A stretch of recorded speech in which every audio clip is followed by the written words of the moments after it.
জীবনকে আমরা কতভাবেই না বিশ্লেষণ করে থাকি। কখনো কখনো জীবনের নানা পরিচয় উপস্থাপন করি। সেই উপস্থাপনায় কেউ কেউ নিজেকে ফেমাসও মনে করি। কিন্তু দর্শক, আমরা বিশ্বাস করতে চাই আপনারা প্রত্যেকেই ফেমাস, প্রত্যেকেই নিজ নিজ কাজে অসাধারণ এবং ফেমাস। বিশ্বাসটা শুধু নিজেকে করতে হবে, আর আমরা আপনার সেই বিশ্বাসের জন্য বারংবার আপনাকে প্রশ্ন করে মনে করিয়ে দিতে চাই, আর ইউ ফেমাস। দর্শক, স্বাগত জানাচ্ছি আর ইউ ফেমাস সিজন 4-এ। সাথে আছি আমি আহমেদ রেজা।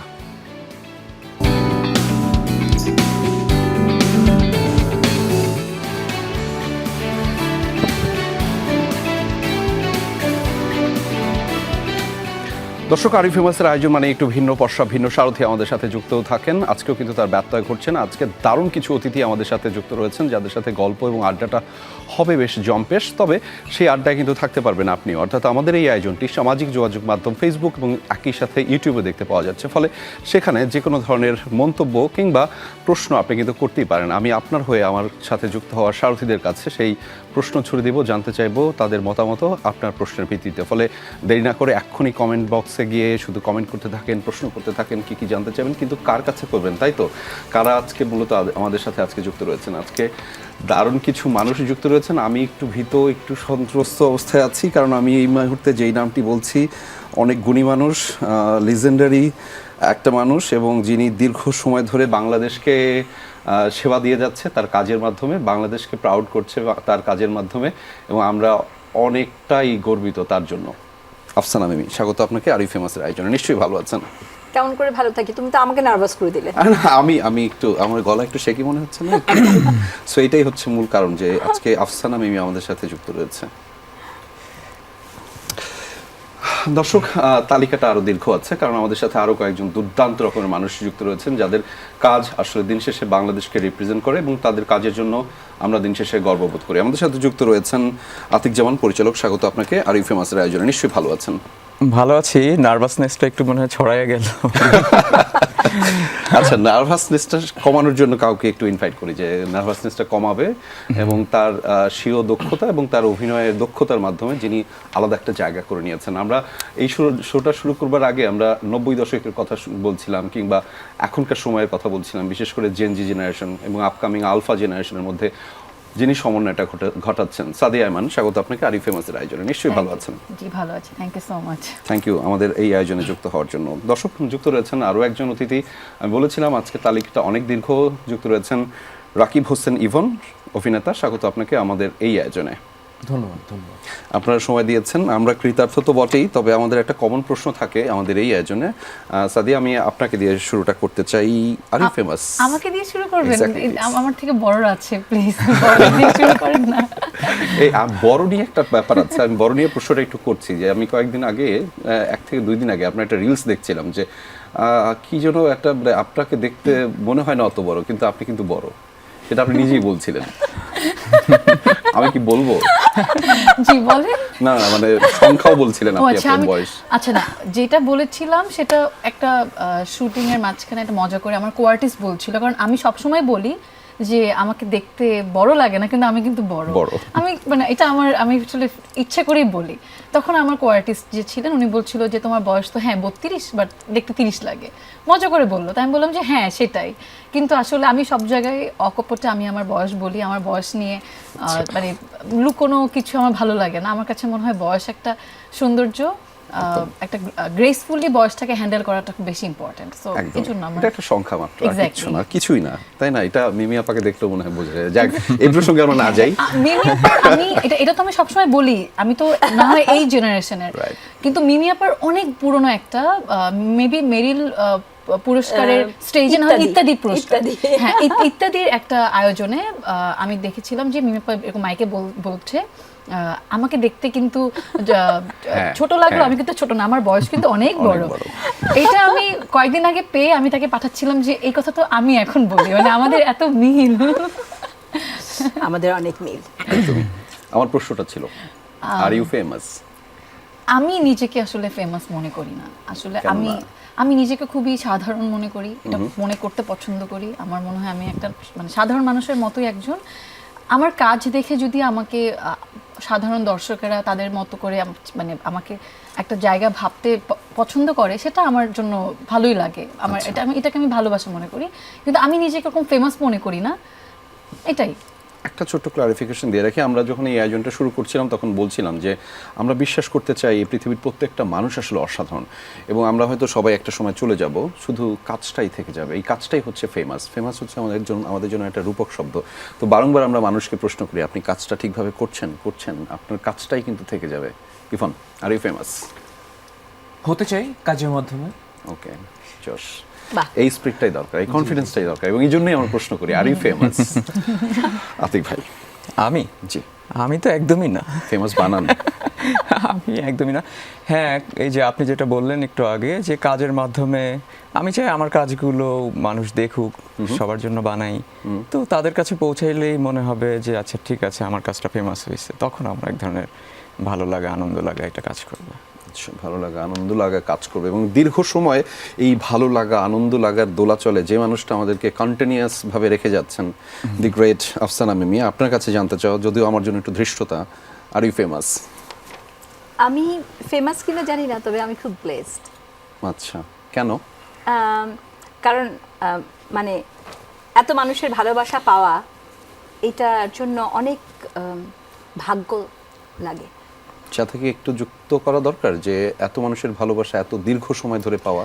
হ্যাঁ, সত্যি তাই, অবশ্যই যুক্ত করতে হবে। আচ্ছা। এত মানুষের ভালোবাসা এত দীর্ঘ সময় ধরে পাওয়া, এই তো মেঘে মেঘে বেলা তো কম হলো না, 90s, তারপরে 2000 সাল থেকে এই যে 26, 35 বছরেরও বেশি সময়। সেই নক্ষত্রের রাতে কোথাও কেউ নেই, যেভাবে ছুটছে একটা মানুষ, দৃষ্টিপাত থেকে যা যাবর, কত কিছু মানুষের এখনো সোশ্যাল মিডিয়া খুললে সেগুলো দেখা যায়, রাইট? সো সোশ্যাল মিডিয়া খুললে এখনো একটা অ্যাড দেখতে পাওয়া যাচ্ছে, যেই অ্যাডটা হচ্ছে কয়েকদিন ধরে আমার ধারণা সবার টাইমলাইন জুড়ে আসছে, কারণ আমি আজকে যাদের সাথে কথা বলছি তাদের একটা কাজ আসছে দর্শকে, সেই কাজ নিয়ে মূলত আজকে কথা বলতে চাই। কিন্তু কিছু একটা শব্দ করছে কি, মিউ মিউ মিউ, আসলে কিছু শব্দ করছে না, কিন্তু একটা কাজ আসছে। ঠিক এখন থেকে 2 ঘন্টা, প্রায় কাছাকাছি 3 ঘন্টার পরে সেই কাজটা আপনারা দেখতে পাবেন। কোন প্ল্যাটফর্মে দেখতে পাওয়া যাবে সাদিয়া? চরকিতে। চরকিতে। ফলে যারা ওখানে সাবস্ক্রাইব করে কি দেখতে পাওয়া যাবে? মিউ। মিউ। আমাদের মিউ। আচ্ছা, আমাদের মিয়াও না? মিউ না, মিউ মিউ। মিউ না ম্যাও? মিউ। মিউ কনফার্ম নাকি ম্যাও? মিউ। মিউ মিউ ম্যাও, কিন্তু নাম হচ্ছে মিউ। না না একদম মিউ। Mu mu. মিউ। আচ্ছা। আমি আসলে সাবস্ক্রাইব করব না, আমাকে সাবস্ক্রাইব করে দেখতে হবে। অবশ্যই অবশ্যই। Please do it. আচ্ছা, ঠিক আছে। আমি যে টাকাটা খরচ করব, কেন খরচ করব সাদিয়া?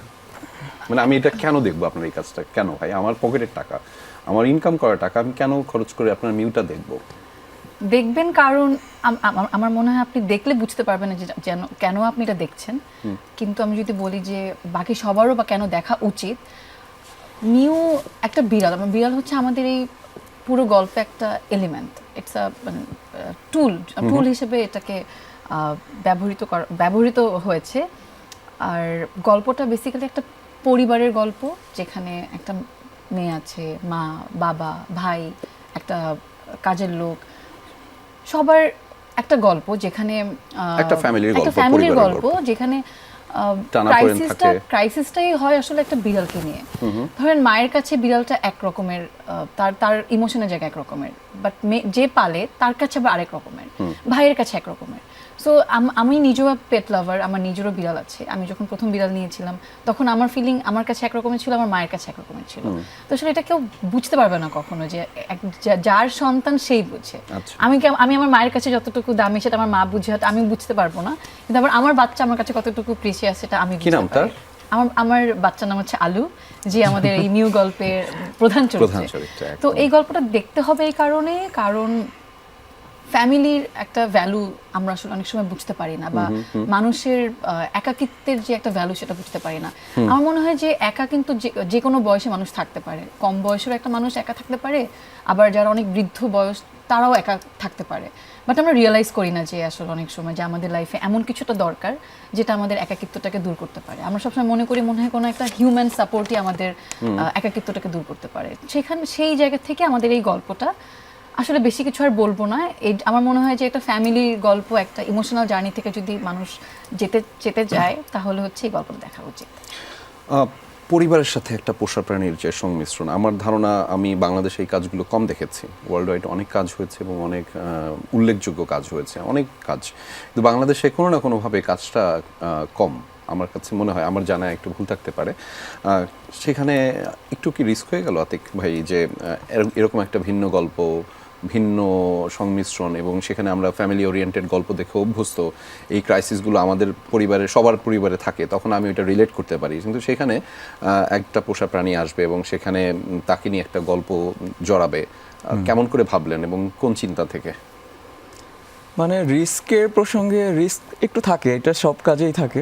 এটা তো আমরা আসলে যখন গল্প ডেভেলপ করি তখন তো আমরা জানি না এটা আসলে কি হবে, কিভাবে দর্শক গ্রহণ করবে, সেটা আমরা আগে থেকে নিশ্চিত হতে পারি না। সেই জায়গা থেকে এক ধরনের রিস্ক থাকে। কিন্তু এই গল্পের সাদিয়া যেটা বললো এতক্ষণ, পরিবার এবং পরিবারের সাথে একটা প্রাণী, আমরা তো সবাই প্রাণ। আমি তো আসলে ইমোশনালি আসলে প্রাণটাকে কানেক্ট করার চেষ্টা করছি, প্রাণের অনুভূতি, পরিবারের যে একজন আরেকজনের প্রতি দায়বদ্ধতা, দায়িত্বশীলতা, সাপোর্ট, এখানে ফ্যামিলি পলিটিক্সও আছে। হ্যাঁ, তো এই সমস্ত কিছু মিলে একটা কিছু মানে আমরা তৈরি করতে পেরেছি বলে মনে হয়। তো সেক্ষেত্রে রিস্ক কি রিস্ক না, সেই জাজমেন্টটা আসলে আমরা অডিয়েন্সের উপরে ছেড়ে দিলে ভালো। একদম। এবং ইভন আমি আপনার কাছে আসছি, কিন্তু যেহেতু আমি এখনই আসতে চাচ্ছিলাম, যেহেতু তিনি একটি রাজনীতির কথা বলেন, পরিবারের মধ্যে একটি রাজনৈতিক ব্যাপার স্যাপারও আছে এবং সেখানে একটি রাজনৈতিক চরিত্রও আছে সেই গল্পে। এবং সেই গল্পের যে চরিত্র, আমার প্রথম প্রশ্নটা হচ্ছে, বিড়াল বড় না মানুষ বড়? মজার প্রশ্ন। এই প্রশ্নের উত্তর তো খুঁজতে হবে, প্রশ্নটা তো করে ফেলেছি। ঠিক আছে, করেছেন, কিন্তু মানে কি আসলে বড়? আপনি যেহেতু কাজটা করেছেন এবং সেখানে একটা চরিত্রের কথা, যেহেতু রাজনৈতিক প্রেক্ষাপটটাও এসেছে, কোনো না কোনোভাবে রিলেট করা যাচ্ছে এবং সেই চরিত্রটা আপনি দ্বারা আবর্তিত, ফলে সেক্ষেত্রে প্রত্যেকটা সম্পর্কই বড়, প্রত্যেকটা সম্পর্কই দামি, হোক সে বিড়াল হোক সে মানুষ। পরিবারের মধ্যে যখন সবার সাথে এই বিড়ালটাও একটা সহাবস্থানে আছে, তখন আসলে এক অর্থে সবাই দামি। সো এই দামি ব্যাপারটা বোঝার জন্য কি আমাকে টাকা খরচ করতে হবে? দামি ব্যাপারটা বোঝার জন্য টাকা খরচ করতে হবে, টাকা খরচ করে একটা বেশ দামি অভিজ্ঞতা নিতে হবে। ইভন আমার পকেটে কম টাকা থাকে, কিন্তু আমি এই টাকাটা কেন খরচ করব বলেন? আপনাদের কাজটা আমি কেন দেখব? কেন দেখবেন? কারণ হচ্ছে এটা সবার গল্প, আমার যেটা মনে হয়। এটা বাবার গল্প, এটা মায়ের গল্প, ভাইয়ের গল্প, বোনের গল্প। আর পরিবার তো আসলে আমরা যারা একসাথে থাকি সবাই মিলেই একটা পরিবার। আমার পরিবারে একটা গাছও যদি থাকে, আমার তো মনে হয় ও আমার পরিবার। সেখান থেকে একটা প্রাণ চলাফেরা করে, বিড়াল, যাকে কেন্দ্র করে আমাদের গল্পটা শুরু হয়েছে। সে একটা গল্পের মূল এলিমেন্ট বলা যায়, কিন্তু গল্পটা আসলে প্রত্যেকটা পার্সন টু পার্সন রিলেশনের, এবং সেই রিলেশনের ব্যাকড্রপের অসহায়ত্ব কিংবা অন্য কোনো অনুভূতি এই গল্পটা। আর মানুষ, আমরা আমাদের সাধারণ দর্শকদের যদি বলি, বা আমি নিজের কথাও বলি, আমি নিজেও একজন দর্শক, আমরা সবসময় আর কি ফ্যামিলি ড্রামা খুব পছন্দ করি। তো আমার মনে হয় অনেকদিন পর দর্শক একটা খুব ভালো মানের ফ্যামিলি ড্রামা দেখতে পারবে, যে কারণে মিউ দেখা উচিত। সাথে এমন আপনার কাছে ফিরতে চাই, অভিজ্ঞতাটা যেহেতু আপনার কাছ থেকে মানে গভীর ব্যাপারটা, এবং এই ক্ষেত্রে আমার দুইটা প্রশ্ন থাকবে। এক হচ্ছে যে মিউকে, অর্থাৎ আপনার যে পোষা প্রাণীটি আলু, তাকে এটার মধ্যে জড়িত করবার কি কারণ, এবং এই ক্ষেত্রে পেমেন্টটা কয়জনের হয়েছে? আলুর পার্সোনাল আসলে ইনফরমেশন আমার দেওয়া তো মনে হয় ঠিক হবে না। আচ্ছা, না মানে এটা তো একান্ত এখন মানে he is a star now. Exactly. এখন আমাকে সবাই ফোন দিয়ে আমার কথা জিজ্ঞেস করার আগে জিজ্ঞেস করে আলুর কথা। আচ্ছা। যে তোমার বিড়ালকে নিয়ে তো পেপারে লেখালেখি হচ্ছে, তোমার বিড়াল তো স্টার হয়ে যাচ্ছে, মানে এরকম একটা ছবিও ভাইরাল। এক্স্যাক্টলি। মানে আমি আজকে আপাকে বলছিলাম যে আপনি তো অনেক বছর ধরে মিডিয়াতে আছেন, কাজ করছেন, আপনি তো আমার থেকে ভালো জানেন যে এরকম কি কখনো হয়েছে যে কোনো বিড়াল নিয়ে বা প্রাণী নিয়ে কাজ হয়েছে যেগুলোর হেডলাইন ওই বিড়ালের ছবি এসেছে? আপা বললো যে না, এরকম হয়নি। তো আমার খুব ভালো লাগছে ব্যাপারটা। তো আমি ওর পার্সোনাল ইনফরমেশনটা না দেই। আর কেন আমি আমার বিড়াল আলু অভিনয় করেছে তার কারণ হচ্ছে, আমি প্রথমে আসলে দিতে চাইনি, কারণ আমি ভাইকে বলেছিলাম আমি ওদিন অনেক সেন্সিটিভ, আমার ভয় হচ্ছিল যে ওদেরকে শুটিংয়ে দিব, আমি তো সারাক্ষণ ব্যস্ত থাকবো কাজে, তো ওকে কে টেক কেয়ার করবে বা ও ঠিকমতো ওখানে মানে কমফোর্টেবল হবে কি না। তো ভাইয়া বললো যে আপু, আমরা ইভেন পুরো টিমই বলছিল যে আমরা চাই আপনার বিড়ালটাই কাজ করুক, তাহলে ইমোশনটা আর ওর সাথে আমার ওই সিঙ্কটা ভালো হবে এই জন্য। তো ওই জায়গা থেকে আসলে আলুকে দেওয়া। আর আরেকটা রিজন হচ্ছে মিউ গল্পের সাথে অদ্ভুতভাবে আমার নিজের একটা গল্পের সাথে খুব মিল। আমার একটা বিড়াল ছিল, ওর নাম হচ্ছে মিও। আচ্ছা। MIO, তো মিও। তো ও হারিয়ে যায় হচ্ছে 2022 সালের নভেম্বরে 7 তারিখে। তো তখন আমি একটা এরকম জার্নি দিয়ে যাই আসলে বিড়াল হারানোর পরে। তো ওইটা আমার জন্য খুবই কষ্টকর। আর ওইটার পরে আমি ভাবছিলাম যে আমি কখনো আর কোনো বিড়াল পালবো না, বা আমি কখনো মানে কোনো পোষা প্রাণী আমি রাখবো না। কিন্তু আসলে এটা যতবার চাচ্ছিলাম বাট পারছিলাম না, কারণ আমার ওই একাকিত্বর জায়গাটা খুব বেশি ছিল। আমার মনে হচ্ছে আমার সন্তান নেই, আর আমার আর এখন কি করবো মানে বাসায় ঢুকলেই মনে হতো যে আমার জন্য হয়তো বা ও ওয়েট করছে। আচ্ছা। তো যাই হোক, এরকম অনেক দিন পরে আমি আলুকে অ্যাডপ্ট করি। আলুকে নেওয়ার পর আলুর আমার লাইফটা অনেক মানে বেটার করে, আরো হিল করে আমাকে। আলুর পেমেন্টটা হচ্ছে ঠিকঠাক ভাবে সেটা হ্যাঁ, বলেন। আলু is a very professional actor, artist. একদম একদম। ইভেন তো ওর প্রথমে 3 দিন শুট করার কথা ছিল, সেখান থেকে ওকে আরো 2 দিন এক্সটেন্ড করানো হয়েছে। সেই 2 দিনের পেমেন্টটা ও বুঝে নিয়েছে। শুধু তাই না, দারুণ দুর্দান্ত ফটোশুট করেছে। হ্যাঁ, ফটোশুট করেছে। হ্যাঁ, ও কিন্তু খুবই কোঅপারেটিভ, খুবই সাপোর্টিভ ছিল। তবে আমি তোমাকে বারবারই বলতে চাচ্ছিলাম যে তুমি কি পকেটে টিস্যু পেপার রেখেছো? আজকে সাদিয়া যদি কোনো সময় কেঁদে ও ফেলে। হ্যাঁ, আচ্ছা ব্যবস্থা আছে। আচ্ছা, আমি একটা কথা বলি। যখন আমাকে ভাইয়া প্রথম দিন গল্প শোনাচ্ছিল, আমি জানতাম না আসলে আমরা কি গল্প নিয়ে বসবো। কিন্তু ভাইয়া যখন আমাকে বলছিল এরকম একটা বিড়ালের গল্প করতে চাই, এরকম আমি বলছিলাম আপনি কিভাবে জানেন? এরকম তো আমার একটা বিড়াল। আমি এই প্রশ্নটাই অনুভব করছিলাম এখনই, যে জানতে চাচ্ছিলাম যে আপনি মানে তাকে কেন সিলেক্ট করেছেন, বা এটা কি আপনি জানতেন যে কোনোভাবে যে সাদিয়া ইমানের একটা পোষা বিড়াল আছে এবং সেটার সাথে আপনি অ্যাটাচমেন্ট ঘটাবেন এই গল্পটার মাধ্যমে? আমি এটা আরেকটু পরে জানতে পারছি। ও আচ্ছা, আসলে না জেনেই তাকে সিলেক্ট করেছেন? না, আরেকটু পরে বলতে গল্প আমরা ঠিক করি প্রথমে। এই গল্প নিয়ে কাজ তাহলে করতেছি। আপনি মানে আমি যদি বলি তাহলে আপনি মিউর জন্য সাদিয়াকে কাস্ট করেছেন, ব্যাপারটা কি এরকম? কোনো সমস্যা নেই। আমার এদিকে আমার কোনো সমস্যা নেই। না, আমি এইটা বোঝার চেষ্টা করতেছিলাম কাস্ট যখন মানে অভিনয় শিল্পী যখন আমি নির্বাচন করতেছিলাম, তখন আমি প্রথম প্রায়োরিটি ছিল আমার এটা, অভিনয় তো ভালো করতেই হবে, কিন্তু তার আগে দরকার প্রাণীর সাথে তার সিনটা কেমন। আচ্ছা। এইটা হলো গিয়ে আমি বোঝার চেষ্টা করছিলাম কে কে আছে তাদের মধ্যে। আমি সাদিয়াকে দেখতে মানে পাইলাম। তারপরে আমি ওর সাথে কথা বলে আসলে জানতে পারি যে তারও এমন একটা ঘটনা ঘটছে। আমরা দুইজনই আসলে সারপ্রাইজ হয়েছিলাম আসলে ওই আমি দিন। খুবই সারপ্রাইজড। আমি তাকে জিজ্ঞেস করছি মিউ কেন?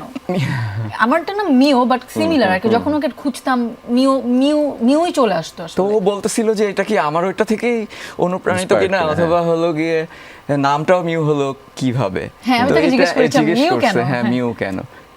সেটা তো একটা গল্পই। আমরা মিউ তো আসলে গল্পটা যখন আমরা তৈরি করতেছিলাম, বিড়ালের গল্পটা যখন হচ্ছে, তখন আমরা মানে ফাইলের একটা নেম দেয় না, যে হলো গিয়ে ওয়ার্কিং টাইটেল থাকে, সেই জায়গা থেকে মিউ দেওয়া। তারপরে এই মিউয়ের স্ক্রিপ্ট পাঠাও, মিউয়ের স্ক্রিপ্ট কারেকশন করো, এটা একটু চলতে আমরা যখন কনভারসেশনে মিউটা চলতে থাকলো, তখন আসলে আমাদের সবার আসলে মিউ নামটাই মনে হলো যে না ঠিক আছে মিউ। আজকে একটা সুন্দর পোস্টার লঞ্চ হয়েছে, কি বলবো, পোস্টারই তো। হ্যাঁ, তো ওখানে মিউ বসে মিউ মিউ বলছে, মানে ওটাতে মিউ মিউ। তো এটা আমরা খুব মজা পাচ্ছিলাম আসার সময়। এটা নিয়ে মনে হয় একটা গানও কি হয়ে গেছে এটার মধ্যে, মানে আমি যদি টাকা খরচ করে দেখি তাহলে একটা গানও শুনতে পারবো, একটা নাকি কয়টা? একটার সাথে আরেকটা প্রিয় থাকবে, দুইটা গান। আর তার থেকে বড় কথা হচ্ছে যে এখনকার সময় বাচ্চাদেরকে যে বিভিন্ন ইংলিশ গান শুনিয়ে খাওয়ানো হয়, এরপর থেকে আমাদের মিউ গানটা আমিও খুবই মনে হয় ওরা খাবার আগে এই গানটা না শুনলে নাও খাইতে চাইতে পারে। গানটা আমি আজকে প্রথম দেখলাম এই ব্যাক স্টেজে, তখন আমি ইভন ভাই তো বলতেছিলেন উনি একটু আগে যখন খাবার দাবার খাচ্ছিলেন তখন এই গানটা শুনেই খাচ্ছিলেন, রাইট? হ্যাঁ, কি করছিলেন ভাই বলেন তো?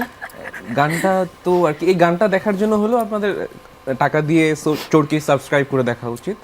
মানে আমার মনে হয় আমরা তো বিভিন্ন সময় বিভিন্ন বয়সী ক্যারেক্টার প্লে করি। লাইক আমি যখন একটা শিশুর সাথে থাকি তখন আমি নিজেই শিশু হয়ে উঠি।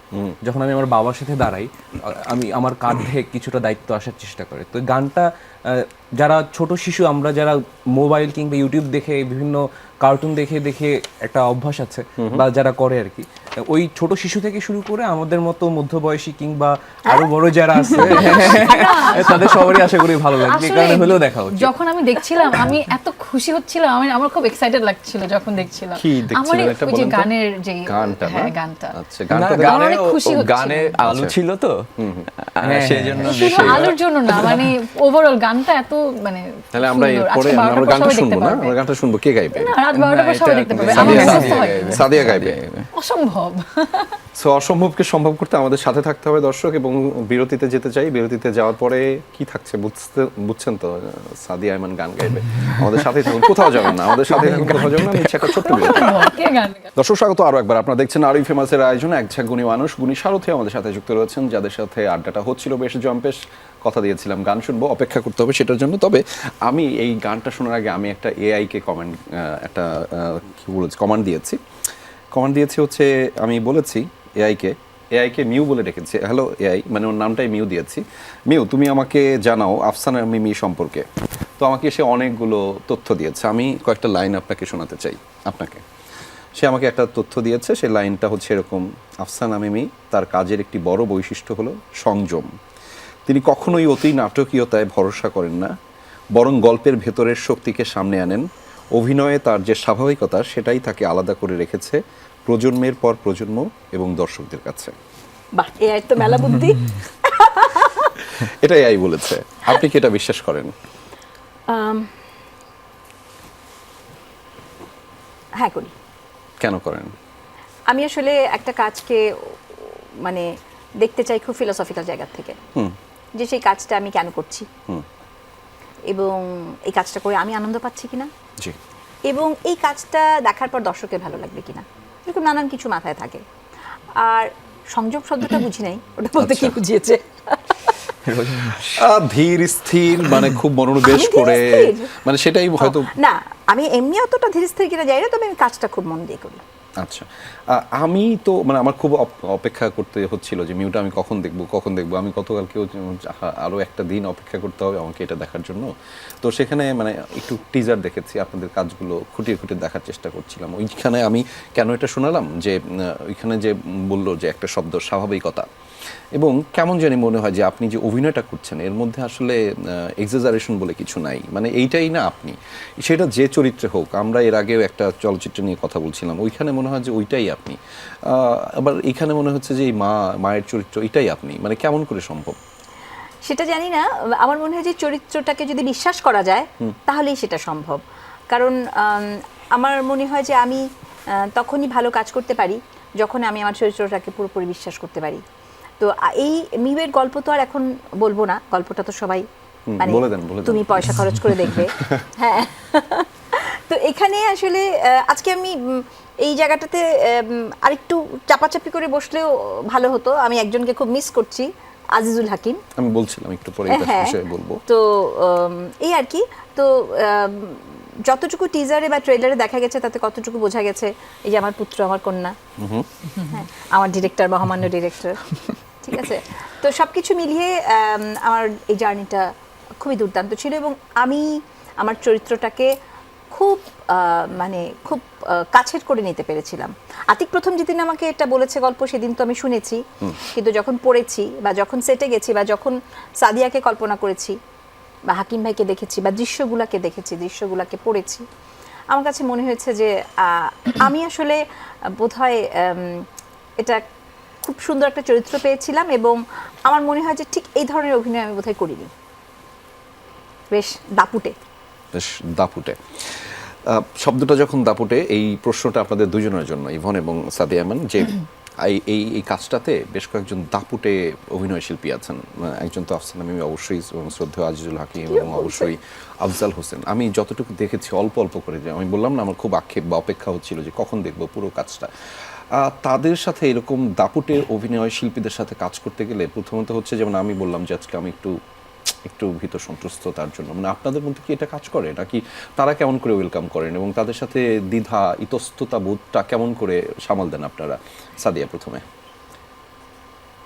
আসলে ওই ভয়টা মানে আমি যে ভয় পাবো সেটা হয়তো বা যখন বাসা থেকে বের হই তখন চিন্তা করি যে আচ্ছা আজকে তো সেটে বড় বড় আর্টিস্ট থাকবেন, অঙ্কের টিচার। হ্যাঁ না, অঙ্কের টিচার মনে হয় না, কারণ তাদেরকে তো তাদের কাজ দেখি, তাদের ইন্টারভিউ দেখি, তো মানুষ হিসেবে তাদের প্রতি একটা তাদের ব্যাপারে একটা আইডিয়া আছে যে তারা কেমন, তারা হয়তো বা খুব রাগী হবে না বা বকা দিবে না আমাদেরকে দেখে সেটা, কিন্তু কিন্তু একটু ভয় লাগে যে অ্যাক্টিংটা আসলে তাদের সাথে কিভাবে একই সিন শেয়ার করব, ওইটা একটু প্রথমে নার্ভাসনেস কাজ করে, কিন্তু সেটে যাওয়ার পর আসলে আমার আর ভয়টা একদম কেটে যায়। কারণ এটা সত্যি যে আমার সাথে আমার সমবয়সীদের থেকে একটু বড়দের সাথে একটু ভালো কনভারসেশন হয়, মানে কথা বলে আমার একটু আরাম পাই, আমি শিখতে পারি, অনেক কিছু বুঝতে পারি, আর তারা এত ওয়েলকামিং, এত স্নেহ করেন, এই ভয় লাগার বা ওই আতঙ্ক নিয়ে কথা বলা বা কাজ করার ওই জায়গাটা থাকে না, কারণ তারা খুব সুন্দর করে আপন করে নেয়, আন্তরিকতার সাথে।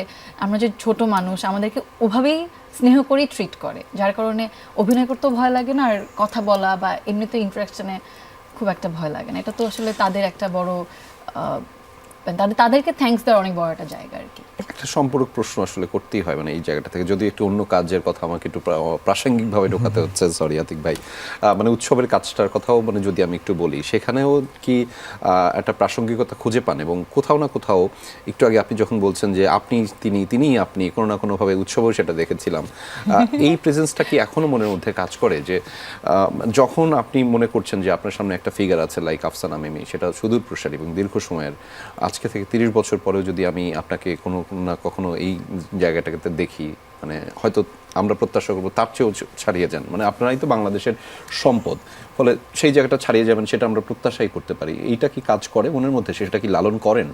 অবশ্যই। কেন করেন? কেন করব না, অবশ্যই করি।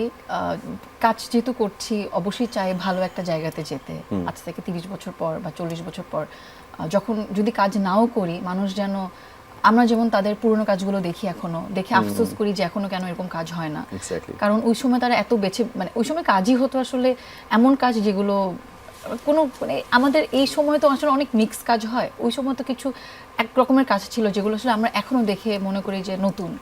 তো আমিও একটু ওরকমই বেছে কাজ করতে চাই, যাতে 40 বছর পর 50 বছর পর যেন মানুষ, তখন যারা জেনারেশন থাকবে ওরা যেন আসলে আমাকে দেখে বা এরকম যারা আছে তাদেরকে দেখে যেন বলতে পারে যে এরকম কাজ কেন হয় না।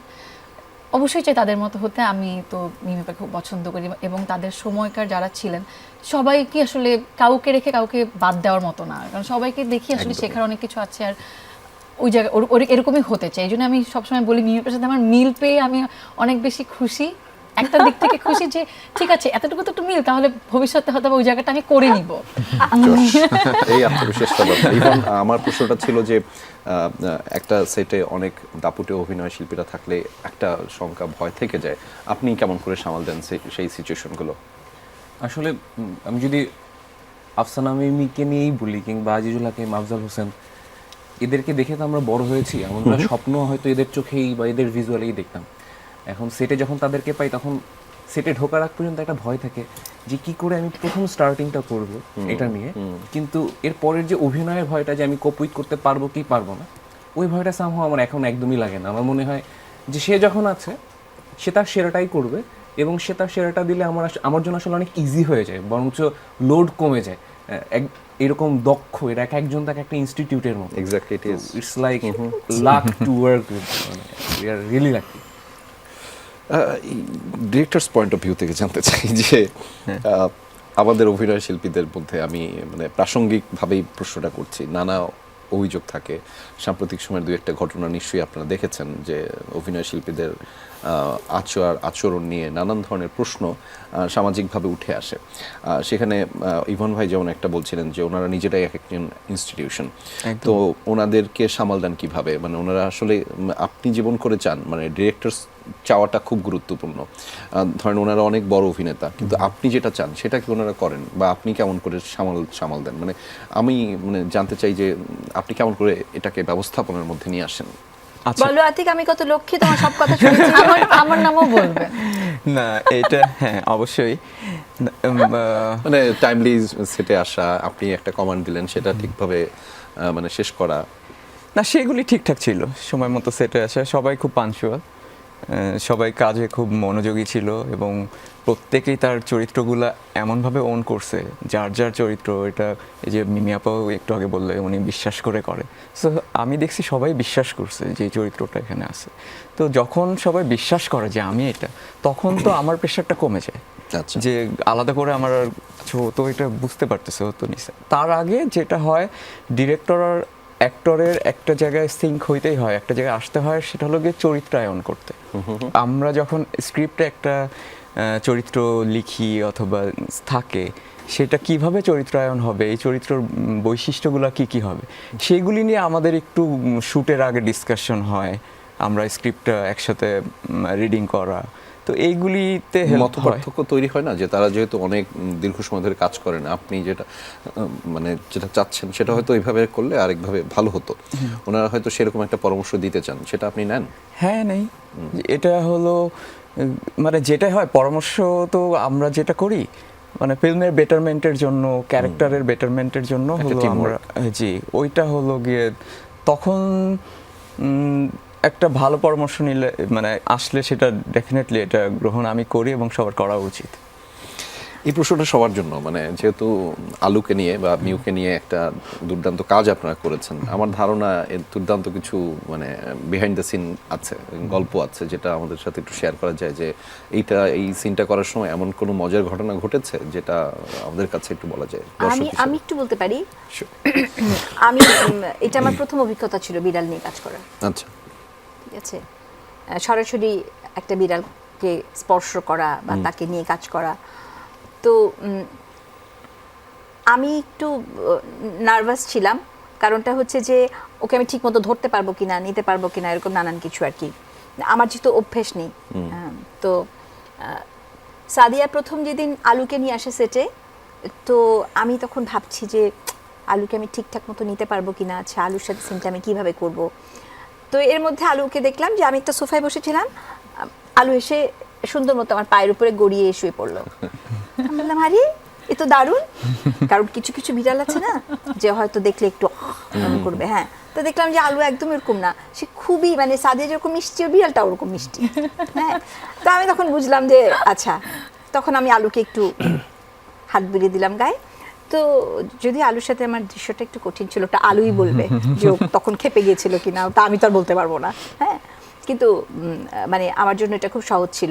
আর আতিক অনেকগুলো কথা বলছিল, ওখানে শুধু আমি একটু বলি যে আতিক প্রথম যেদিন আমার সাথে কথা বলতে এসেছিলেন, আমরা বাইরে একটা জায়গায় বসেছিলাম এবং আমি ভাবছিলাম যে ছেলেটা কি মনে করবে, কারণ আমি সমানে সিঙ্গারা খাচ্ছি আর জিলাপি খাচ্ছি, সিঙ্গারা খাচ্ছি আর জিলাপি খাচ্ছি, আর আমি খুব মন দিয়ে ওর কথা শুনছি। আমাকে খাওয়ার জন্য খুব বলতেছে, আমি তখন গল্প বলতেছি, ও তো গল্প বলছে, হ্যাঁ, আর আমি তো শুনছি, হ্যাঁ। আমি খালি ওকে বলছি তুমি খাও, তুমি খাচ্ছ না কেন, আর ও তো গল্প বলছে। আর আমি খুব মন দিয়ে যখন কোনো কাজ করি তখন আমি খেতে থাকি, খাচ্ছি আর খাচ্ছি, আর মনে মনে ভাবছি ছেলেটা ভাববে কি। আর আমি যখন মন দিয়ে গল্প বলি তখন তো আমি খেতে পারি। আর কোনো ঘটনা মিউকে নিয়ে, মানে আপনার সে তো ওইটা বুঝে না যে অ্যাকশন, এটা সাদিয়া আয়মান বা মিমি আপা যেভাবে বুঝেন, মিউকে সেটা কেমন করে সামাল দিয়েছেন? আমার মনে হয় বুঝতে পারছে ও না, অ্যাকশন বলার পরে আমার যেটা মজার অভিজ্ঞতা যেটা হয়েছে, আমি একটু আগে থেকে বলতে পারি। যেমন হলো কি, আমাদের স্ক্রিপ্টে যখন মিউ সম্পর্কে লেখা ছিল এই অ্যাক্ট করবে, ও অ্যাকশনে হলো ঘরের ভেতর থেকে বের হয়ে আফজাল ভাই একটা ক্যারেক্টার করছে, ওনার পাশে এসে দাঁড়াবে, তখন এইটা নিয়ে তো আমি খুব আতঙ্কিত আসলে। এই যে সিনটা লেখা আছে, এটা আমরা কিভাবে করব, আমি বললি কি বিড়াল এসে ওখানে দাঁড়াবে, এমন ব্যাপার। কিন্তু হ্যাঁ, সেটা হইছে। সেটা তুমি বলো, মানে আমি জানি না এটা কি মানে অভিনেত্রীর সাথে থাকতে থাকতে সে হয়ে গেছে। আমিও ওই সিনের আগে ভাইকে বলছিলাম যেটা তো খুবই ইম্পর্টেন্ট একটা সিন, আর ওর জন্য ইম্পর্টেন্ট, আমাদের পুরো ফিল্মের জন্য এটা খুব ইম্পর্টেন্ট একটা সিন আর শর্ট ছিল। ভাইকে বলছিলাম যে ওর থেকে এত এক্সপেকটেশন রাখেন না, অনেক হেল্প করছে বেচারা, আজকে মনে হয় এটা করতে পারবে না, মনে হচ্ছে না পারবে, বাট যেটাই করবে না কেন ওইটাই আমরা চেষ্টা করবো বারবার করানোর জন্য। যখন অ্যাকশন বলতো ওকে ভিতর থেকে তো একজন ধরে রাখতো, যখন অ্যাকশন বলতো ওকে ছেড়ে দিত, ও ঠিক হেঁটে অন্যদিকেও যায় না, ও হেঁটে হেঁটে দরজার দিকে বের হয়ে ঠিক ওই একই জায়গায়, অ্যান্ড যতবার টেক নেওয়া হয়েছে ওই একই জায়গায় বাবার এসে দাঁড়িয়েছে একইভাবে। বাহ। এখন হ্যাঁ হতে পারে ওরও তো একটা মান সম্মানের ব্যাপার আছে না, ওর মা একজন অভিনেত্রী, ওর মা একজন অভিনেত্রী, হ্যাঁ তো হ্যাঁ ও ঠিকঠাক মতো সেটাই। মানে অভিনয়টা করলো আর কি। আমার চিন্তা হচ্ছে অ্যাওয়ার্ডটা কে পেয়ে যায় এবার। রাইট, মানে নতুন অন্য কোনো ডিরেক্টর কি ইতিমধ্যে যোগাযোগ করা শুরু করেছে মিউর জন্য? খুব অদ্ভুত, রাইট। আমি একটা কাজ করেছি আরেকটা, ওটা বিড়ালের গল্প, কিন্তু এই গল্পের সাথে একদমই মিল নেই, ওটা একদম ডিফারেন্ট, একটু লাভ অ্যাঙ্গেলের গল্প। ওখানেও আলুকে মানে বলেছিল দেখা যাবে। যে আলু হলে ভালো হবে, আমি বললাম যে না, বেচারা একবার একটা ফিল্ম করে অনেক টায়ার্ড, আপাতত একটা ব্রেক দরকার। আর আমি ছাড়াও ওই ফিল্মে আরো অনেক কিছু আছে বিড়ালের আর কি, একা একা, তো এই জন্য আমি রিস্কটা নিতে চাই নাই, সো দেওয়া হয়নি। কিন্তু আলুর আস্তে আস্তে মনে হচ্ছে ফিল্ম বের হওয়ার পরে আমার একটা কথা আমার বলতে খুব ইচ্ছে করছে, মানে অনেক বছর ধরে আমিও একটা বিড়ালের গল্পটা একদমই অন্যরকম, সেটা নিয়ে ভাবছি। তো আমার সাদিয়াকে পছন্দ ছিল ওই গল্পটার জন্য। আচ্ছা, তো মিউ হওয়ার পর আমি ভাবছি যে সাদিয়াকে নিয়ে একটা মিউ হয়ে গেল, আবার সাদিয়াকে ওই গল্পটার জন্য বলবো কি বলবো না, এটা আমার নিজের সাথে নিজের একটা বোঝাপড়া চলছে। কিন্তু এখন যা দেখতে পাচ্ছি তাতে তো বলতেই হবে।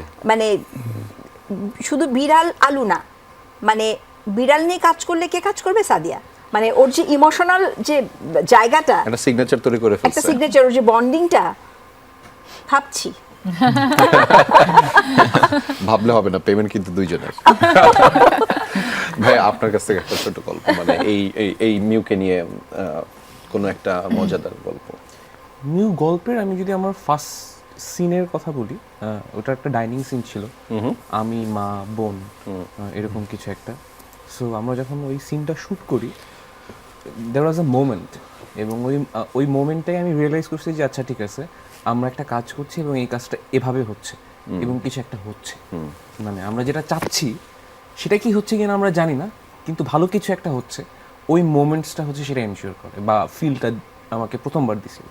এছাড়া মনে করেন আমরা সাদিয়া গতকালকে একটা ইন্টারভিউতে বলছে, আমাদের শুটের মাঝখানে ভূমিকম্প হয়। আচ্ছা, এই যে সাম্প্রতিক সময় হ্যাঁ হ্যাঁ হ্যাঁ হ্যাঁ, ওদিন প্রথম বড় ভূমিকম্প। বড় হ্যাঁ, হ্যাঁ, মানে আচ্ছা। সব থেকে বড় যেটা সকালে হয়েছিল, আচ্ছা, ওদিন হ্যাঁ, আমাদের শুট কোনো এক ছিল। শুক্রবার। হ্যাঁ, শুক্রবার। তো আমি তখন গ্রিন রুমে ফ্রেশ হচ্ছিলাম, জাস্ট সেটে ঢুকেই ফ্রেশ হচ্ছি, তো পুরো দেয়াল সহ কাঁপাকাঁপি। আমি ভাবলাম কি হচ্ছে, মানে তখন তো দেশের পরিস্থিতি একটু অন্যরকম, কেউ কি অ্যাটাক করলো কিনা, মব টব হচ্ছে কিনা। তারপর আবার ভাবলাম দাঁড়ায় যে না, মব হলে তো এত দূর আসতে তো সময় লাগবে, তাহলে কি হচ্ছে। আচ্ছা, বারান্দায় গিয়ে দেখি যে সবাই দৌড়ায় নিচে চলে গেছে, তখন বুঝলাম যে আচ্ছা এখন ভূমিকম্প হচ্ছে বা কিছু একটা।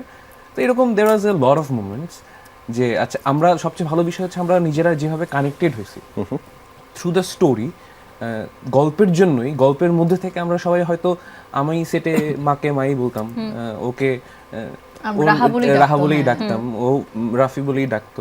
তো আমরা একটা ফ্যামিলি ছিলাম আর কি। তো এটা খুব মজার। যে হ্যাঁ, আমরা কাজটা আমাদের উপভোগ সম্পর্কগুলো করতে দারুণ ভাবে তৈরি হয়েছিল। আর আমি বোধহয় হাকিম ভাইয়ের সাথে কাজ করলাম অন্তত 25 বছর পর। তো মানে আমার জন্য একটা, মানে আতিককে আমি বলেছি যে অনেক অনেক ধন্যবাদ আতিককে, যে আমার জন্য একটা খুব দারুণ ব্যাপার ছিল হাকিম ভাইয়ের সাথে কাজ করাটা।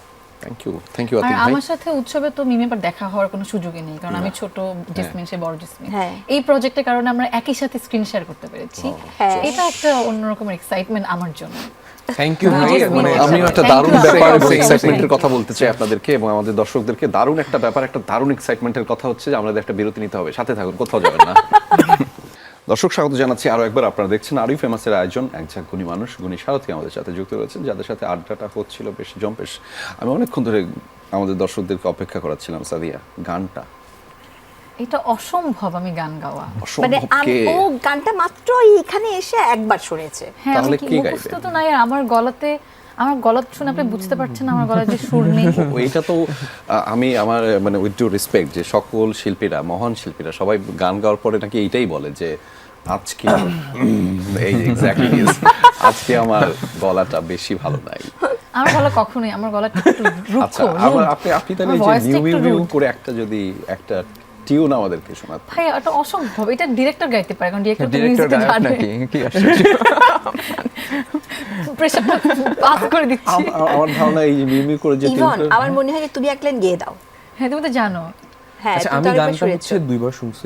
ভাই আমাকে অনেক সাথে কৃপা- ভাই সাদিয়া ম্যান কৃপা- হেল্প করবে মিউ মিউ মিউ মিউ হ্যাঁ, ঠিক আছে, সেটা করতে পারি তোমাকে। Right. Mu mu mu mu mu mu mu. That is mu. কিন্তু এটা হয় নাই সাদিয়া ম্যাম। সাদিয়া ম্যাম এটাই বলেন। দেখা যাবে আসলে ভালোটা দেখার জন্য টাকা দিয়ে দেখতে হবে, ফ্রিতে দেখতে হলে এইভাবেই গান গায় মানুষের সাথে। আচ্ছা, গান নিয়ে যেহেতু কথা হচ্ছে, আমি গানের যিনি সুরকার ওনাদের কথাও একটু বলি। গানটা লিখেছেন এবং সুর করেছেন জাহিদ নীরব। আমাদের ফিল্মে আরো একটা গান আছে, ওইটাও আরো খুবই সুন্দর একটা গান। ওইটাও লিখেছেন অনি নামে একজন, আশিকে এলাহি অনি। ওইটাও কম্পোজ করেছেন জাহিদ নীরব। আচ্ছা। ওইটা কেন এমন হয়, নিয়তির কাছে হেরে যায় হৃদয়, মানে ওইটা আরেকটু হলো মানে আমাদের আমাদের মিউটাও আমাদের গল্পের গান। তো আমাকে একটা বলবেন যে মানে গানটা আসলে কেন এখানে যুক্ত করলেন? এখানে ধরেন আমাদের একটা প্রথাগত চিন্তা ভাবনা আছে যে গান যখন যুক্ত করলি তখন ওই যে নায়ক নায়িকা দৌড়দৌড়ি করবে সিনেমার মতো একটা আমি তুমি তুমি আমি ব্যাপার, তো সেটাই আর কি কোনো না কোনোভাবে অভ্যস্ত। তো এটা আসলে একটা দর্শকের মানে এন্টারটেইনমেন্ট হিসেবে এটাকে রিপ্রেজেন্ট করা হয়, বা সিনেমাগুলোতে গানগুলোতেও যখন দেখি যে বিশেষ করে নাটকগুলোতে এখন তো গানের একটা প্রচলন আছে, প্রচন্ডভাবে ইমোশনাল অ্যাটাচমেন্ট তৈরি করে এই গানটার মাধ্যমে। আপনার কনসেপ্টটা কি কারণে মানে আপনি এটা এই কাজের সাথে গানটাকে গানটা অ্যাটাচ কেন করেছেন? রাখতে চেয়েছি, এটা সুন্দর একটা প্রশ্ন। এখানে আমাদের গল্পটা বলার জন্য অনেক ডায়লগ আছে, আমরা কথায় বলি, আমরা হলো গিয়ে শর্টে শর্টে মানে গল্পটা বলার চেষ্টা করি। এই যারা ওখানে অভিনয় করছেন, যাদের হলো গিয়ে কিছু অনুভূতি আছে যেটা আসলে মুখে আর প্রকাশ করার থাকে না, যে আমি একটা কথা বলে এই ইনফরমেশনটা দিয়ে দিলাম, এই গল্পটা এইভাবে পারপাসটা সার্ভ হলো, এটা ডায়লগে হয়। কিন্তু কিছু কথা যেখানে কথা আর থাকে না বলার, সেটা আসলে আমরা হলো গানের মাধ্যমে গান দিয়ে ওই কথাটা আসলে ভেতরের যে অনুভূতিগুলা, এই চরিত্রগুলোর এখনকার মানসিক অবস্থা কি চলতেছে, এটাকে বোঝানোর জন্য আসলে আমরা গানটা। এখন একটু জানতে চাও, ইতিমধ্যে তো টিজার বা ট্রেইলারটা প্রচার হয়েছে এবং সেখান থেকে এখন প্রাথমিকভাবে কি ধরনের ফিডব্যাক পাচ্ছেন? আমার আশেপাশে যারা দর্শক বা যারা আমার সাথে যোগাযোগ করছে তারা সবাই বলছে পুরোটা জুড়েই তো মিউ মিউ মিউ মিউ, মানে আর কি মিউ। তো রেসপন্স হচ্ছে এরকম যে এটা মিউই, আমরা সবাই মিউ, কিন্তু পুরো মিউটা দেখার জন্য দেখতে হবে আসলে মিউটা।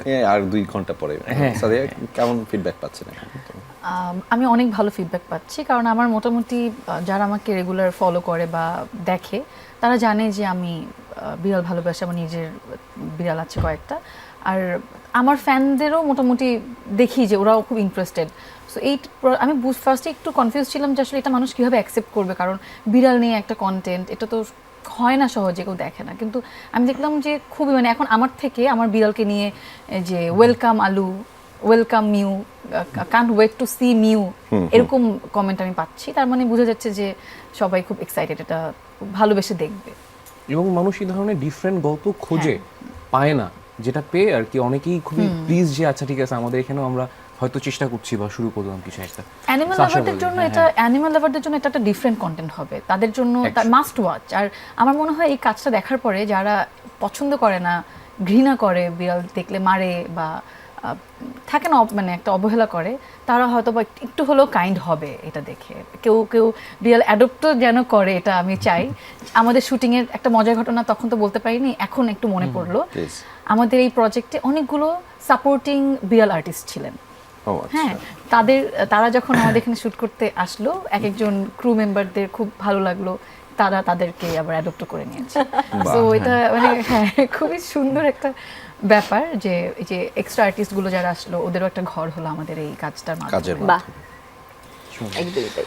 এভাবে আপনার কাছে একটা জানতে চাওয়া, সেটা হচ্ছে যে আপনি একটা লাইন একটু আগে বলেছিলেন যে 25 বছর পরে আজিজুল হাকিম ভাইয়ের সাথে কাজ করেছেন, মানে এই যে দীর্ঘ সময়, এটা নানান কারণে হয়নি। মানে আপনাকে এর আগে আমি একটা প্রশ্ন করেছিলাম আগে একটা শোতে, যে আপনাকে আমরা কেন কম পাই, মানে আমাদের আক্ষেপ, মানে তৃপ্তির যে আক্ষেপটা এটা থাকে, এবং সেটার একটা বলতে বলতে 25 বছর হয়ে গেছে, হয়তো আপনারা কখনো মানে ব্যাপারটা নিয়ে ভাবেনও নাই যে দীর্ঘ সময় ধরে কাজ যে আমি যে একটা বড় সময় ক্যামেরার পেছনে কাজ করতাম, ওই তখন একটা গ্যাপ তৈরি হয়ে গেছে। মানে এখন তাহলে মিথস্ক্রিয়াটা বা রসায়নটা, কেমিস্ট্রিটা কেমন করে হলো, এবং সেটার দীর্ঘ সময় পরে আগে যেটা ছিল এটার মধ্যে কোনো পার্থক্য দেখেছেন? না, এটাই তো মজার। মানে মনে হলো আমার যে আমি হাকিম ভাইকে, মেজো ভাইটাকে মনে হলো যে মেজো ভাইয়ের আমি গতকালও বোধহয় শুটিং করেছিলাম। আচ্ছা, একটা দিন রিহার্সাল ছিল আমাদের স্ক্রিপ্ট পড়া, বাট শুটিংয়ে যখন গেলাম মনে হলো যে এই তো মেজো ভাইয়ের আমি গতকালই শুটিং করেছি। আর জিনাত মানে হাকিম ভাইয়ের বউ, হ্যাঁ, তো জিনাত আমাকে, আমি ওকে মেজো ভাবি বা ভাবি ডাকি, জিনাতও ডাকি, আমার ছোট। তো জিনাত বলে দিয়েছিল হাকিম ভাইকে যে অনেকদিন পরে তোমরা কাজ করছো, শোনো তোমরা ছবি তুলবে। আচ্ছা, তো হাকিম ভাই বললো, এই তোমার ভাবি বলে দিয়েছে ছবি তুলতে, চলো ছবি তুলি। তো মেকআপ রুমে দাঁড়িয়ে আমরা ছবি তুললাম, ফুল ফ্যামিলি, আবার হাকিম ভাইয়ের সাথে। জিনাতের এইসব ছবি পছন্দ হয়নি, কারণ মেকআপ রুমে আলো ভালো না। পরদিন হাকিম ভাইকে আবার বলে দিয়েছে, শোনো ছাদে গিয়ে আউটডোর লাইটের ছবি তুলবে, সানলাইটের ছবি তুলবে। পরের দিন মেজো ভাই আমাকে বলছে, আই শোনো তোমার ভাবি বলে দিয়েছে ছবি তুলতে। আমরা ছাদে গিয়ে ছবি তুলেছি, আর সত্যি রেজা এত সুন্দর এসছে ছবিগুলো। এবার ভাবি আমাকে ফোন করেছে, শোনো দেখেছো আমি বলে দিয়েছি, কতদিন পরে তোমাদের সুন্দর সুন্দর ছবি পেলাম। সুন্দর সুন্দর ছবি পেলাম এবং সুন্দর সুন্দর কাজও আসলে দেখতে চাই আপনাদের। আমি একটু ছোট করে জানতে চাই আর কি কি কাজ আসছে, মানে এখানে বসে ব্র্যান্ডিংটা করে ফেলতে পারেন, কিন্তু দর্শক হিসেবে আর কি কি কাজের জন্য অপেক্ষা করতে হবে? আজকে তো মিউ আসছে, হোপফুলি নেক্সট কোরবানি ঈদে একটা সিনেমা আসবে আমার, বা আমি সিনেমা একটা অংশ, ওটার নাম হচ্ছে ট্রাইব্যুনাল। আর হোপফুলি পুজোয় আর একটা সিনেমা রিলিজ হবে, ওটার নাম হচ্ছে চারুলতা। So, অপেক্ষা। সাদিয়া? আমার এই যে মিউটা আসবে, তারপর ঈদে একটা কাজ করেছি অমিতাভ রেজা চৌধুরী ভাইয়ের সাথে, লাভ সিটার। ওখানেও ওই যে বিড়ালের একটা গল্প, মানে বিড়াল নিয়ে একটা রোমান্টিক, একটা আনটোল্ড রোমান্টিক স্টোরি। আর কয়েকটা নাটক আসবে। আচ্ছা, আমাকে একটা প্রশ্ন আমি একটু পেয়েছি, So, আমি প্রশ্নটা একটু করি।